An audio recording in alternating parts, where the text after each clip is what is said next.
Bekar kılıksımızın devam hürmetli vatandaş. Dördüncü, devir çeklimisi tüpeyle. Kadimki devirlerde armiya, padişaha, qarı qolaçı sadık bolgan bolsa. Bugün emdi terakki kılgan cemiyet askerleri ve kısımları ökbir Allah'a qarı qolaçı əgişip, xalqның qarşı tarifide türü vermeydi.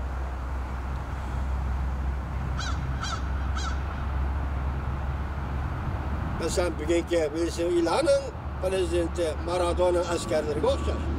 Musabitlerge əgişip, qarğı sakraştı, onğı sakraştı, meşk kılmaydı.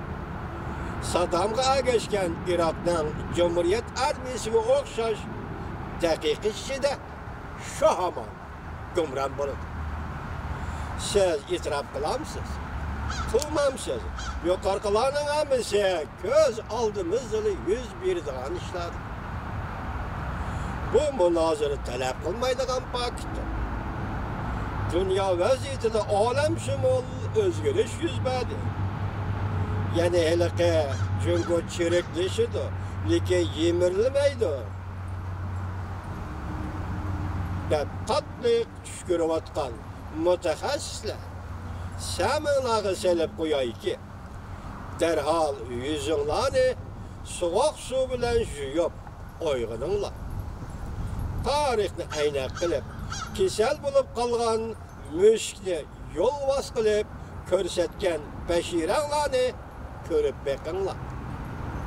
Bolmaganda şunda kılmışsanlar, hem de ülgürelmeyin kanısıyla.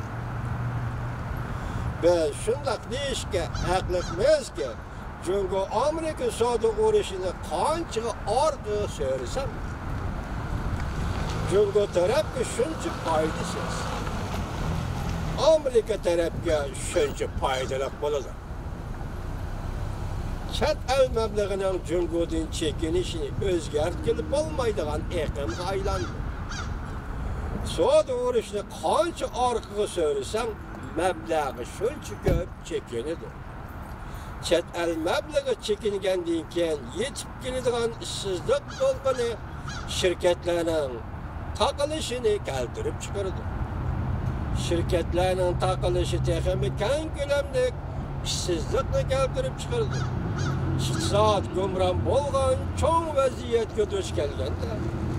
Cav ailesi kılalaydıgan birden bir iş, pul besip tarqıtış. Fakat pul besip tarqıtış.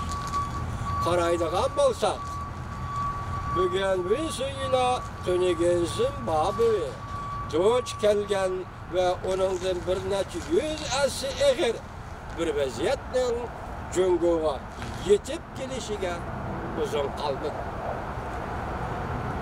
Venezuela'nın vaziyeti ve Zimbabwe'nin vaziyeti de eğer yüz asi eğer bir vaziyetten Cunguğa yetip gelişine uzun kalmadı. Eğer hakaret kalgan cav ailesi mütehassisleri sen nemi çare tepip yer şaharını kutuldurup alalaysan, yer şaharını kutulduruştun avval özüne kutuldurup kal. Hiç kandak nersige işengili bolmaydı, bilsem.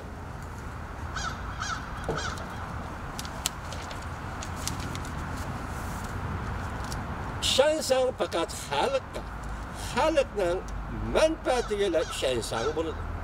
Eğer bu noktaya orulap gitelmesen, başka her kandak şekillik can tanışış ve cahillik bilen karşılık görüşlerinin hemisi behude avarcılıktır. Kudu sabık vaziyar vinca bağ körsetkendek en zor bir tragediye çünkü kurulukada yani 101 deydi apta hududu ve silaga ağlıqçılığa liksiyani ağlıqçılığa rahmet deydi. Bu başka xavrın makalının abdurluğun hududunun əseri şununla ahırlaştı.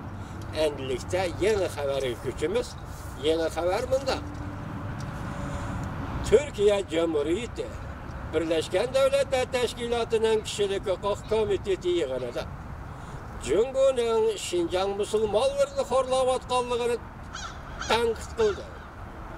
Mavzuda xabar 2 ayning 26-kuni Amerika ovozdan Xitoy tilib programmasi e'lon qilindi. Evet, bunda başladı.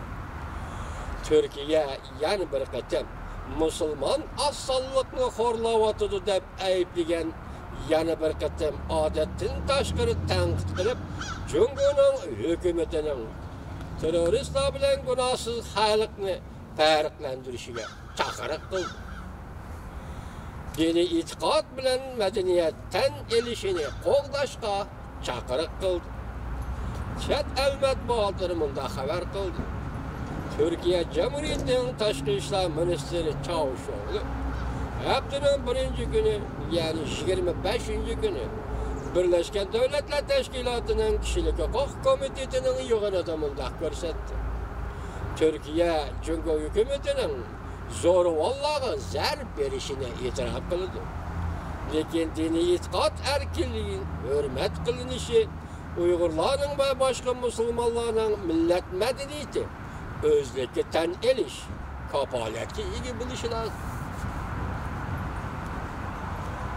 Uyg'urlarga madaniyat va diniy e'tiqodga bog'liq bo'lgan Turkiya navbatda Beijingning Şinjan'da keng ko'lamda diniy e'tiqod va madaniyat aloyidliklarini bostirayotganligini tanqid qilayotgan birdan-bir musulmon davlatidir.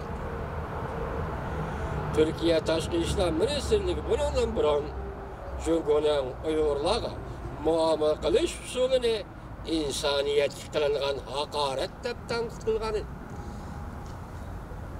Birlashgan Davlatlar Tashkilotining Kishilik Huquq Komiteti haftaning 1-kunidan boshlab yilda bir qatam 1 oy ichiladigan yig'inni boshladi. Davomini anglaysiz bu xabarni vatanda.